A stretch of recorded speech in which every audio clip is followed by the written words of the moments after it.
नमस्कार, मेरा नाम आलोक है। आप लाइव सिटीज़ देख रहे हैं। लॉकडाउन के बाद अब जब हम लोग अनलॉक 1 की ओर बढ़ रहे हैं, प्रथम चरण में ही मॉल्स हों, रेस्टोरेंट हों, मंदिर मस्जिद हो, उन्हें खोलने का इजाज़त दे दिया गया है। तो इस वक्त की बड़ी खबर निकल के आ रही है, बिहार में अब अंतर्राज्यीय जो बस हैं वो तो पहले से चल रही थी, लेकिन अब राज्यों के अंदर भी बसेज और जो पब्लिक ट्रांसपोर्ट है उसे चलाने की अनुमति दे दी गई है। थोड़ी देर पहले परिवहन सचिव संजय अग्रवाल की तरफ से आदेश निकल के आया है, परिवहन विभाग की तरफ से आदेश निकल के आया है। उसकी कॉपी इस वक्त हम आपको दिखा रहे हैं, स्क्रीन पर देखिए। साफ साफ ये बताया गया है संजय अग्रवाल जो कि परिवहन सचिव हैं कि 1 जून से राज्यों के अंदर बस एवं सभी पब्लिक ट्रांसपोर्ट का परिचालन शुरू हो जाएगा। 31 मई को क्राइसिस मैनेजमेंट ग्रुप की बैठक में ये निर्णय लिया गया है और साफ साफ बता दिया गया है कि बसों एवं पब्लिक ट्रांसपोर्ट का परिचालन 1 सीट 1 व्यक्ति के सिद्धांत के अनुसार से होगा। यानी कि 1 जून से राज्यों के अंदर बसें चलेंगी, पब्लिक ट्रांसपोर्ट जो बसें वो चलेंगी, ऑटो चलेंगे, ई रिक्शा चलेंगे, ओला और उबर की जितने टैक्सीज हैं वो चलेंगी और 1 सीट 1 व्यक्ति का सिद्धांत आपको समझना होगा, आपको लागू करना होगा। जो वाहन के मालिक हैं वो समझ लें, जो बसों के ड्राइवर हैं, कंडक्टर हैं, वो समझ लें कि वाहन में बैठने से पहले अपने सीट देख लें, कितनी सीट है बस में, उतने ही यात्रियों को आपको बैठाना है। और इसके साथ साथ जो ड्राइवर हैं, जो कंडक्टर हैं, जो ऑटो चालक हैं, रिक्शा चालक हैं, टैक्सी ड्राइवर हैं, उन सभी के लिए भी निर्देश दिया है कि आप सभी को मास्क लगाना अनिवार्य है, गमछे का प्रयोग करें और सैनिटाइज़र ज़रूर रखें गाड़ी में। इसके अलावा आप सभी को ये कहा जा रहा है, ये निर्देश दिया जा रहा है कि साफ कपड़े पहने, क्योंकि जो यात्री आपकी गाड़ी में बैठेंगे उनकी स्वास्थ्य का भी ख्याल आपको ही रखना है। अब जब फिर से राज्य के अंदर ही बसों के और ऑटो के परिचालन को हरी झंडी दे दी गई है,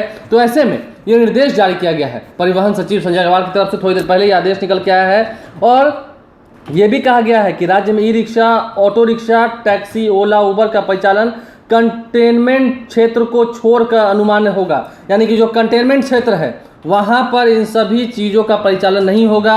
वहाँ आप गाड़ियाँ नहीं ले जा सकते हैं, पब्लिक ट्रांसपोर्ट को वहाँ खड़ा नहीं कर सकते हैं, नहीं तो ये दंडनीय अपराध है, आप पर फाइन लगेगा, आपकी गाड़ी को सीज कर दिया जाएगा। आगे जो कार्रवाई करनी है वो सरकार करेगी, प्रशासन करेगी। इसके अलावा आदेश में आप साफ साफ देख सकते होंगे, बड़ा आदेश निकल के आया इस वक्त कल, यानी कि 1 जून से ऑटो रिक्शा इन सभी चीज़ों के परिचालन को हरी झंडी दे दी गई है। उदाहरण के तौर पर समझिए, यदि आप पटना से हाजीपुर ऑटो से जाते थे तो वो ऑटो कल से चलेंगे।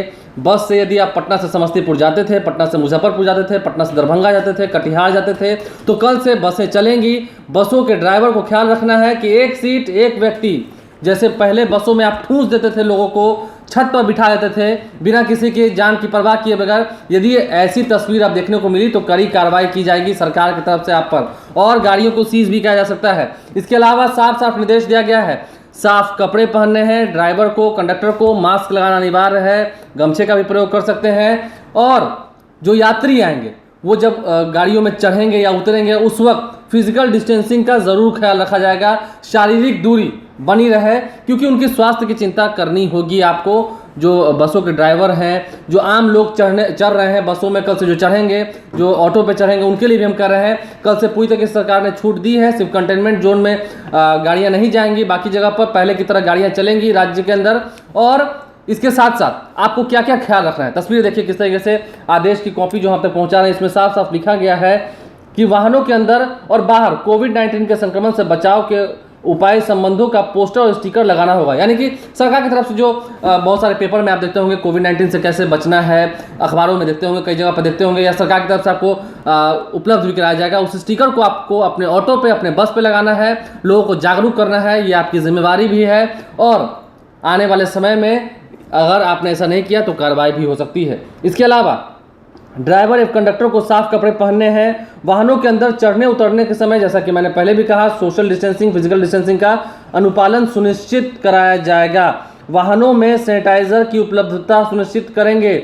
वाहनों में सैनिटाइजर रहना चाहिए। जो ड्राइवर हैं, जो कंडक्टर हैं, जो खलासी हैं, उन सभी को अपने आप को भी साफ सुथरा रखना है, लोगों को भी बचाना है, ये साफ कर दिया गया है। वाहन चालक एवं कंडक्टर द्वारा वाहन के अंदर चढ़ने उतरने समय सभी यात्रियों को सोशल डिस्टेंसिंग का अनुपालन करना है, ये बात हम लगातार आप तक बता रहे हैं। वहीं जिला प्रशासन द्वारा आदेश दिया गया है कि सफ़र कर रहे प्रत्येक यात्री को कोरोना से बचाव के उपाय संबंधी जिला प्रशासन द्वारा उपलब्ध कराए गए पैम्पलेट उपलब्ध कराएं। जो पैम्पलेट उपलब्ध कराए जाएंगे आपको कल से, जहां पर आपका ऑटो स्टैंड होगा, बस स्टैंड होगा, टैक्सी स्टैंड होगा, वहां पर आपको स्टिकर्स कल से उपलब्ध कराए जाएंगे। परिवहन विभाग इसके लिए भी काम कर रहा है, उसे भी लोगों तक पहुंचाना है आपको। और इसके अलावा वाहनों के परिचालन संबंधी उपरोक्त निर्देश, यानी कि जो ऊपर दिए गए निर्देश हैं वही परमिट की शर्तों के पार्ट माने जाएंगे। यानी कि कल से आपको कोई अलग से पास नहीं चाहिए, आपको शर्त यही है, साफ सुथरे कपड़े पहनना है, मास्क लगाना है, सैनिटाइज़र का इस्तेमाल करना है, एक सीट एक व्यक्ति के नियम का पालन करवाना है लोगों से, ज़्यादा गाड़ी में ठूंस कर लोगों को नहीं बैठाना है। यही आपके लिए आदेश है, कोई अलग से पास लेने की ज़रूरत नहीं है, यही परमिट माना जाएगा। और यदि आपने इन नियमों का उल्लंघन किया तो फिर नए मोटर व्हीकल अधिनियम के तहत आप पर कार्रवाई की जाएगी। जो न्यू मोटर व्हीकल एक्ट आया था उसके तहत बड़ी बात ये निकल के आई है कि उन लोगों के लिए काफ़ी सुविधा है। काफ़ी सारे लोग हमें कमेंट बॉक्स में पूछ रहे थे कि बसें कब से चलेंगी, एक ज़िले से दूसरे ज़िले तक कब जाएंगी। तो कल से ही 1 जून से परिवहन विभाग ने इसका जो आदेश है वो जारी कर दिया है। और परिवहन सचिव संजय कुमार अग्रवाल ने यह आदेश की कॉपी जो है वो प्रेस के लिए जारी की है, जो हम तक पहुँचा रहे हैं। आगे कुछ अहम बिंदुओं को आप जान लें, ताकि वाहनों में सफ़र करते समय मास्क पहनना आवश्यक है। जो यात्री हैं उनके लिए भी कहा गया है, अथवा अपने मुंह को ढक कर रखें, गमछे से भी आप मुंह को ढक कर सकते हैं, यात्रियों के लिए है। वाहनों में चढ़ने से पूर्व सैनिटाइज़र का उपयोग ज़रूर करें, आप अपने पास भी सैनिटाइज़र रख सकते हैं। गाड़ी के मालिक को भी कहा गया है कि सैनिटाइज़र ज़रूर रखिएगा। और बस स्टैंड टैक्सी स्टैंड में यत्र तत्र थूकना वर्जित होगा, यानी कि आप बस स्टैंड या ऑटो स्टैंड पर यदि गुटखा, पान, खैनी, तंबाकू खाकर थूकते हुए दिख गए तो आप पर फाइन लगेगा। जो चालक हैं वो भी, जो यात्री हैं वो भी, ये दोनों ध्यान से सुन लें, इन दोनों के लिए है।